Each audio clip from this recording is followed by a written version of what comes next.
The United States of America officially adopted the Declaration of Independence on July 4th, 1776. Its first public reading was had on July 8th that same year. The subsequent following years, the new nation began a tradition of celebration on that day. 249 years later, we find ourselves celebrating a nation that is once again thriving. The lowest border crossings in history, 0 caught and released, military recruitment goals hit months in advance, the lowest gas prices in 4 years, job growth expectations smashed, discriminatory policies are being pushed out of grade schools, universities, and locker rooms, and the passage of one of the most historic bills now is waiting to be signed on the president's desk. Our nation is now on a trajectory of success we haven't seen in decades. And yes, we have leaders, elected representatives, making America healthy again, safe again, and great again. But none of that matters if those who wield the might of the entire United States of America leave the matters of governance, leadership, and policy to others more desirous of power, glory, and wealth. The difference between active citizens and those under the nanny state can be seen in the sharp contrast between most any state in the middle of the country and California, burning to the ground via wildfires and riots due to the carelessness not just of its leaders, but the voters that put them there. As we celebrate this holiday marking our independence, let us remember that freedom, justice, and liberty for all are only with us as long as we uphold our duties as citizens of the greatest country on the face of the earth. From the Tony Kinnett Cast team and the Daily Signal, have a wonderful Independence Day. And now I have just one thing to say. God bless our troops. God bless America. And gentlemen, start your engine!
Welcome back to the Tony Kinnett Cast here on the Daily Signal. It's great to be with you. Great to also be with Chris Moritz, author of Failed State, former senior advisor to the U.S. Department of Commerce under President Trump.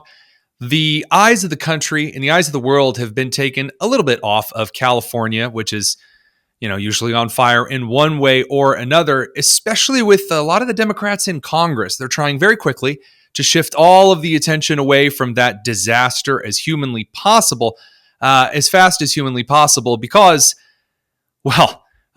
Chris, just in a quick word, if you had to rate how Gavin Newsom did with the Los Angeles riots and wildfires on a scale of 1 to 10,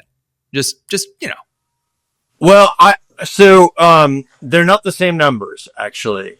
I wasn't expecting that. That's a great start. Let me hear it. Yeah. So I actually think that from Gavin's perspective, the mayhem in downtown Los Angeles was actually very advantageous to him. It sort of served the narrative that he's been striving for, which is to be this foil against the president, however artificial that is, and it certainly is. Like a political 6 or 7 out of 10 on that Right, one? Exactly. So, Gavin could very much kind of sit back during that period and look to the cameras and say, "Arrest me, Tom Homan, arrest me." Like he's begging for it. He wants it so bad, and everyone knows it. Come after me, arrest me. Let's just get it over with. Tough guy. I don't give a damn. But I care about my community. I care about this community. The hell are they doing? These guys need to grow up. They need to stop. and we need to push back. And I'm sorry to be so clear, but that kind of bloviating is exhausting. So, Tom, arrest me. Let's go. That was very different from the fires. Like, the fire was, in my view, it should have buried his entire career. It should have buried the careers of most leaders in the entire state. It was such a disaster beyond anything you could possibly imagine. I was a block away from the evacuation zone, and I saw the Palisades completely immolate, really, and I saw the crime that came in during the fires and the complete lack of control from Sacramento on down, and to what created the conditions for that to happen. And to me, it was such a more searing indictment of the failures of the state versus the Los Angeles riots was kind of a moment, right? It was actually, I think in many ways it felt to me, and like a lot of other people in the state, like this was the true liberation day, right? This was the day we finally saw the federal government take action where the state of California has been purposefully inactive, i.e. in the realm of sanctuary state policies, city policies, and in general enforcement around illegal immigration. This was just a kind of a crystallizing moment. But each side could sort of claim a victory because of the nature of how this discourse has played out. The fire, on the other hand, you can't argue with what you saw, right? Like, there was no way to gloss over the destruction of 22,000 homes in the Palisades. Like, there's no way. And I think, though, that when I look at this situation regarding the fires and regarding the Los Angeles riots, or regarding development, that Gavin's high-speed rail project, whether we look at the abysmal cultural failure of California or the economic stymieing of what should be flourishing industry and environment, I think that it all comes down, at least from what I've seen over the last couple of years, to a sheer lack of competence in pursuit of social media glory. Yeah. I think that you're right in saying that Newsom really wanted to use the LA riots as a major moment in self-praise. I think that he wants a statue. I think Newsom's out there thinking like, somebody needs to make me a statue or make me the DNC pick for 2028, that kind of a thing. I think that's definitely on the money. But this common thread of searching after fame is something normally you hear associated with Hollywood, yet it seems to have embodied the entire California political class. Yeah, that's accurate. And I think that is a function of the fact that it is a monopoly in a sense. Like, our politics, like with the assembly being dominated by the Democrats all the way down to the city level. The Democratic Party has controlled both chambers of the legislature with super majorities continuously since 2012, and they have held every single statewide elected office since 2012 continuously, and this has been a trend there's a lot of reasons for it. I think demographics is a big part of that. We're now at 27% foreign born in the state of California. That's a 60% increase over how we looked in the 90s. And during the period of that transition, we see a consolidation of power amongst the Democratic Party, and it's increasingly consolidated. So in that system where there is not accountability in the normal sense of the word, you have politicians like Karen Bass, like Gavin Newsom, of course, and like Kamala Harris, who do not actually have achievements. They have press conferences, right? They have moments where they can kind of make themselves a little bit differentiated within this system and within this echo chamber that is the state. So that is part of the reason why there's this predilection towards increasing radicalization on the surface. Like, Gavin Newsom is not a radical guy. He's not even possibly even a progressive. He's so Machiavellian. Yeah, I mean, he's a there's product. nothing of substance to him. Every time you see him on that podcast. And that's why I'm launching a new podcast. And this is going to be anything but the ordinary politician podcast.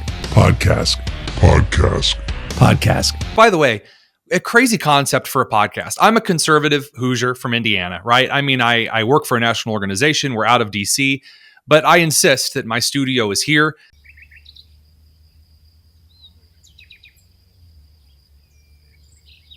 And there is something that I would like to at least pretend when I go to bed at night is unique about me, things I'm willing to push back on, things that I'm willing to kind of die on as far as certain political hills or cultural hills or personal hills.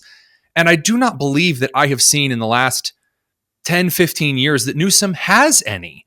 It's all fluid with him, which, given that a lot of his policies gender related, is quite apropos. Well, look, Gavin Newsom is, I like to say, to tell people, you have to think of him not so much like as a normal, like a human being with agency, with beliefs, with passions. Like, no.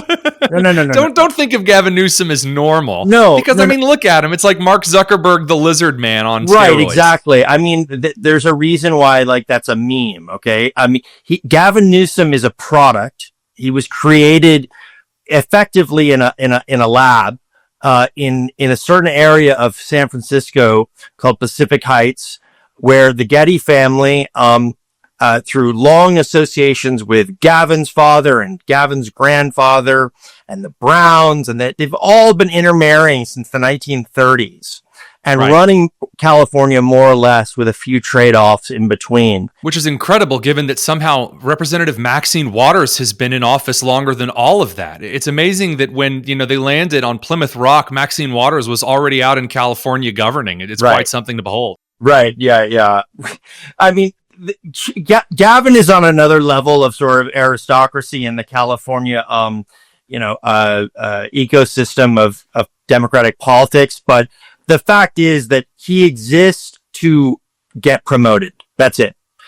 And frankly, Kamala Harris is the same. She's just kind of a cheaper, ghettoer version.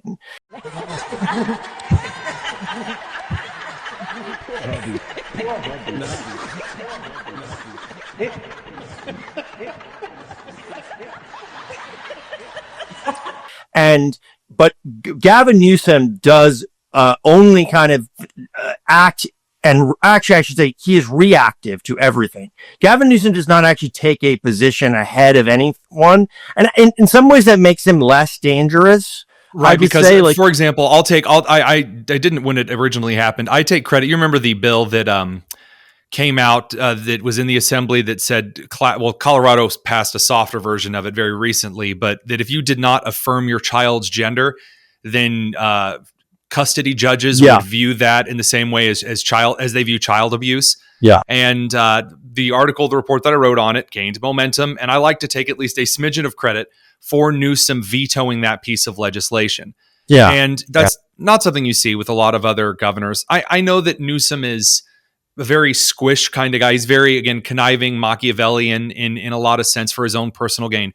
But I have a question for you that I have wanted to ask for ages, because we talked about Waters. I know you've talked about Crockett in Dallas kind of rising up like the new Maxine Waters in a way. But as far as Maxine is concerned, don't think. Don't miss the point, you all. Don't think. What does she run on? I'm from Indiana, right? I have no idea how she campaigns. Does she run on successes? Because I have yet to see one in her entire political career. Again, you're coming at it from this perspective of normalcy. Like you're coming at it from a perspective. You're thinking like a human again. Right. What's wrong with you? You're thinking like a human. You're not thinking like California. In California, it's not about any kind of measurable success. It's about marketing. And it's about the constituents that you actually answer to. And in Maxine Waters' case, those are some local banks in Compton. And those have always been her, like the people that are actually put her in power and have sustained her in power, just like Gavin Newsom's constituents or the Getty family. Okay. So if you think of it in terms of that paradigm, then it makes a lot more sense. Like why they don't actually achieve anything yet continuously not just get reelected, but get promoted. It's failing up. Which is funny when you consider the Harris campaign and obviously her tenure in California. I am amazed that consistently the remedy for the next political foray coming out of California into the broader DNC is always, well, our messaging just wasn't good enough. If we only package the socialism or the social issues or the pro-jihadi, whatever, if we take that and we wrap it in enough wrapping paper, that glitters and glistens, then somehow that'll convince the rest of the country. So I guess it does make sense that Californian Democrats are winning re-election because the whole state is just enamored with marketing. I'm yes. confused. Yeah. Yes. So, great. This is a great segue. Kamala Harris was Attorney General during a series of very significant laws that change how crime has been dealt with in the state and has resulted in this explosion of crime. That's a long story. But of course, the most famous of these laws is Prop 47, which the whole nation learned about during the election. And that was the 2014 state ballot initiative in California that reduced theft under $950 from a felony to a misdemeanor. And these misdemeanors were effectively not prosecuted anyway. So you more or less had a legalization of theft. Now, that bill, that ballot initiative passed by 60% of California voters. Okay. We went from in 1992 to supporting three strikes law by 72% to now 60%. What happened? Well, besides that, those change in demographics that have altered the contours of the state, you also have this emergence of a marketing propaganda machine by the likes of organizations like Bear Star Strategies, which has managed Gavin's whole career.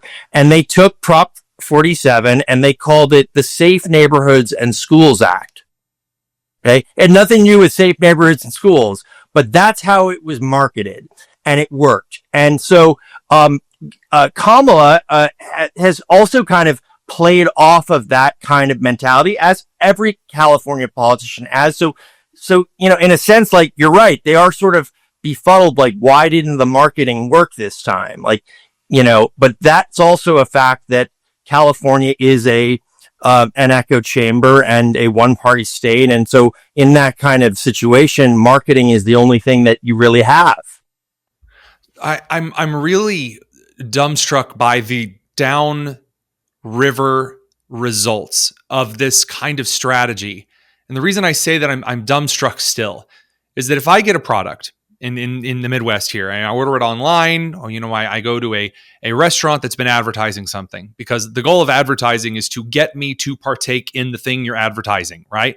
So if I actually take up someone, for example, Well Done Beef, it's a farm here in Indiana locally that sponsors the show. And if I were to purchase something from them and then the meat was horrible, which has never ever happened, that's why we still let them sponsor the show, I would cancel the sponsorship. I would never go there again. I would be outraged if what I got was instead like wax or plastic instead of delicious cuts of Indiana beef.